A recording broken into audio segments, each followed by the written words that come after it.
How's it going, Top Forest TV? My name is Jack and welcome to my preview for Nottingham Forest versus West Ham taking place at the City Ground. Yeah, looking forward to this one. Forest off the back of a very impressive October, unbeaten October. I believe it was Chelsea away with a 1-1 draw and then a home win against Crystal Palace and then a very impressive 3-1 win away at the King Power, which saw Matt Sells nominated for Save of the Season for save against Crystal Palace. He was also nominated for Player of the Month along with Chris Wood, and then our manager Nuno Espirito Santo, who's currently serving probably a touchline ban. I think this is going to be the last of that ban. He's nominated for Manager of the Month. So incredible. I mean, absolutely just. I think this is probably the best month we've had since promotion. Maybe you could say potentially May, the season we stayed up, but I think in terms of consistent performances, in terms of recognition, we've got a player. Or two players in the running for Player of the Month, and a gaffer up for Manager of the Month as well. It's amazing to see, and I really am. I'm really proud of the club at the moment, and the way that the club is heading. You know, the positivity around the club is brilliant. I know there's a lot of things that the FA are charging us for and things like that, and I don't want to touch on that too much. I don't know the ins and outs. I know there was something with Chelsea where we both had a scrap and there was a touchline scrap towards the end of the game.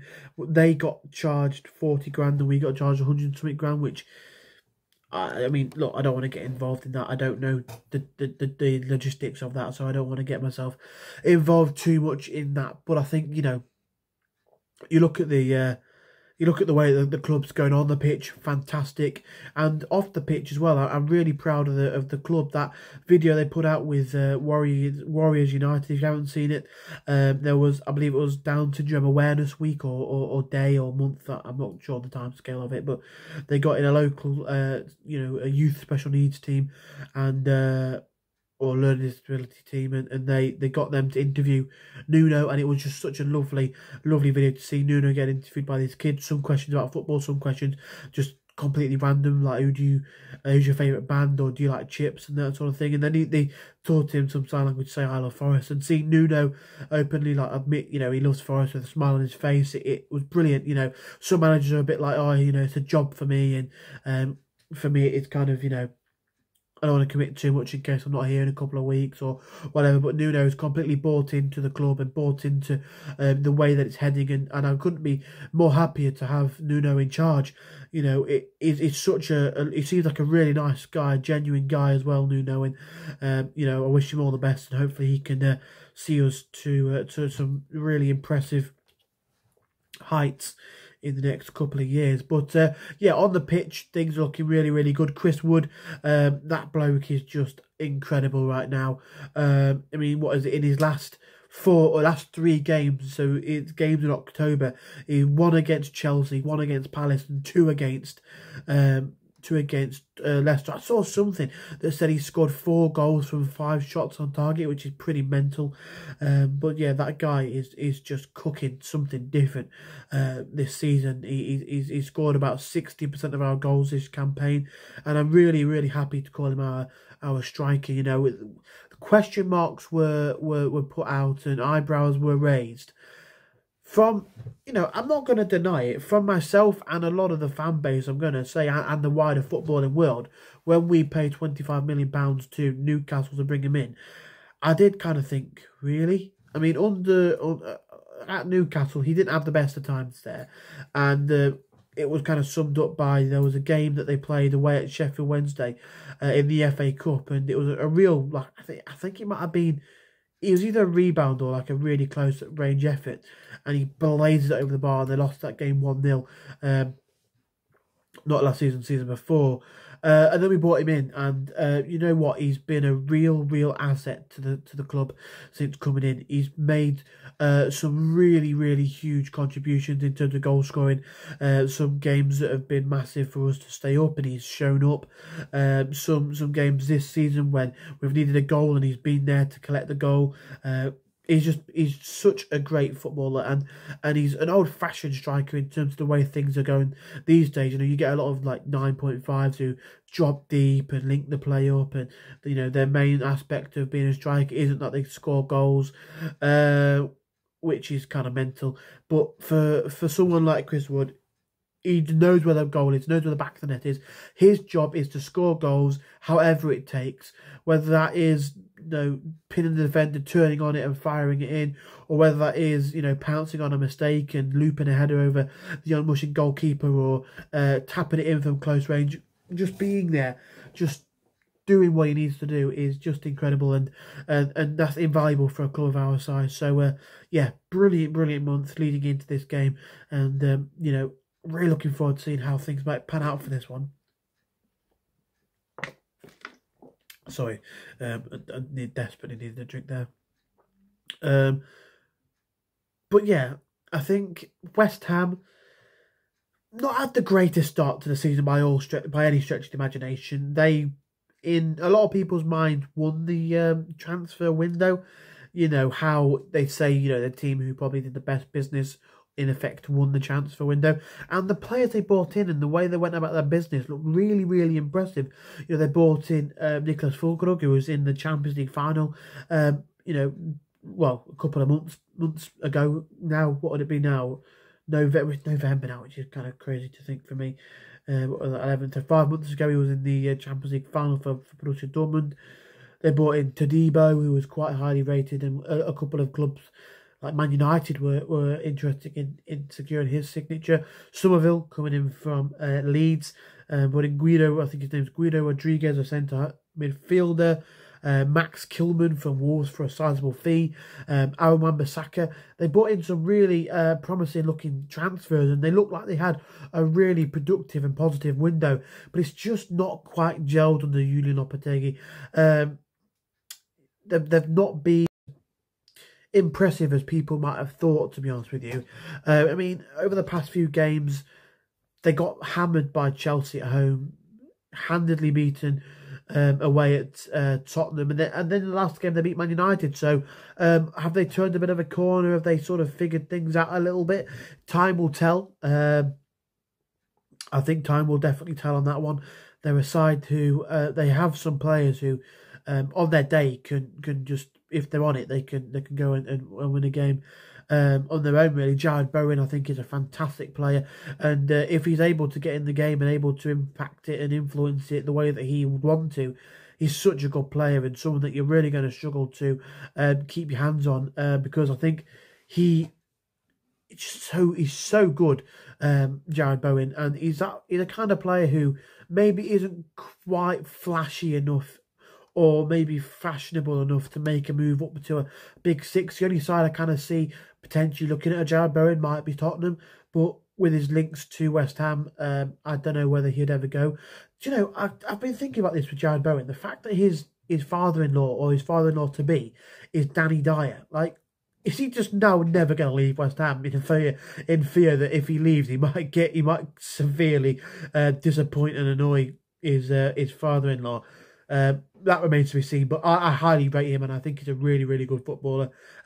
As is Lucas Paqueta, someone who everyone knows is just a fantastic player, and someone who on his day can really cause you a lot of problems. Along with Mohamed Kudus, I think he's someone who is a fantastic player. I believe, though, for us, he's suspended. He definitely got suspended in the Spurs game. So the last match against United, he would have been unavailable. I was going to say eligible and unavailable. So hopefully that means he's out of this one, because I think he's a real handful, Kudus, and a real difficult customer to control. But they have some really good players, but it's just not clicked for them so far under Julian Lopetegui. They did win the last game, so it'll be interesting to see whether that's a sign of things to come, whether they look to use the confidence from that to build going forward.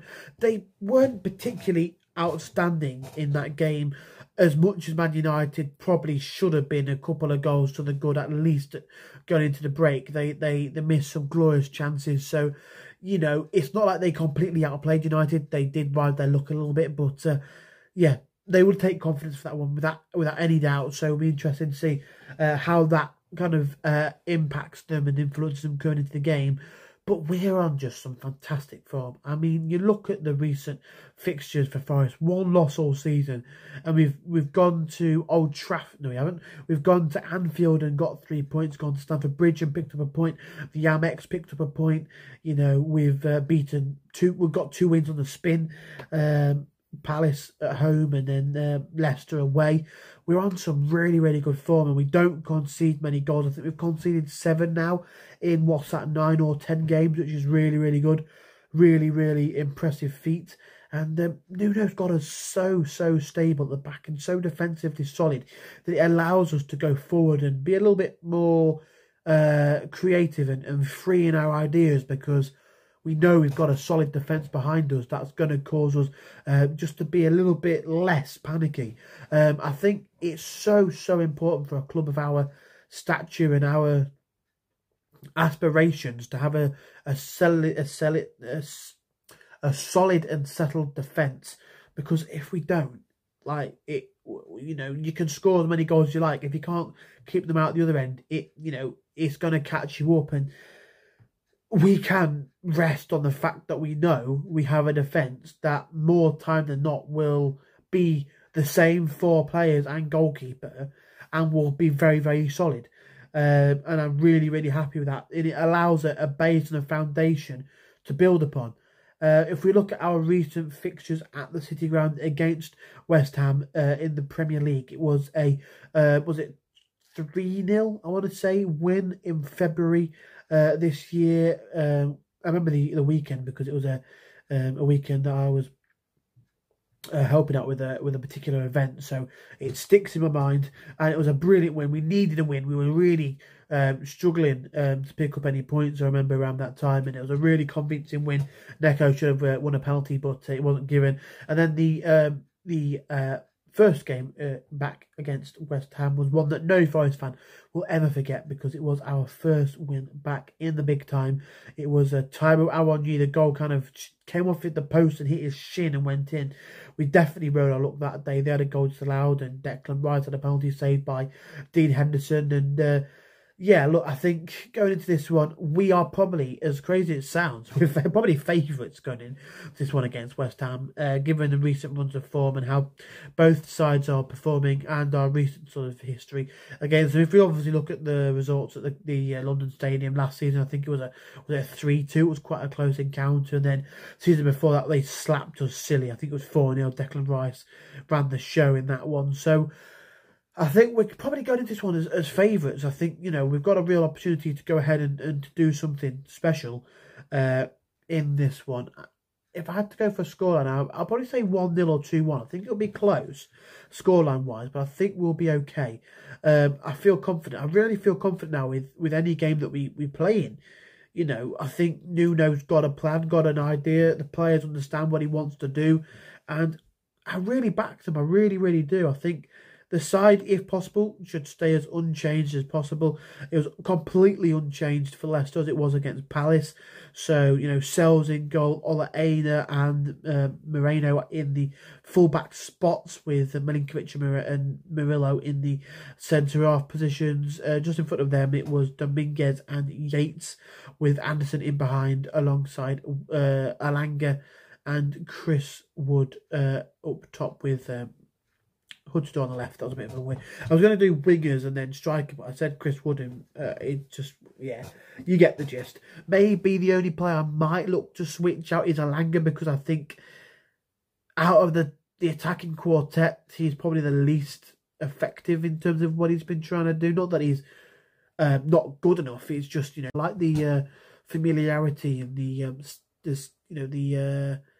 stability in the starting 11, and I hope we see the same once again. And yeah, I think back at home then 3 o'clock on a Saturday, we've got to be looking to get at least a point for this one. I think we should get all 3.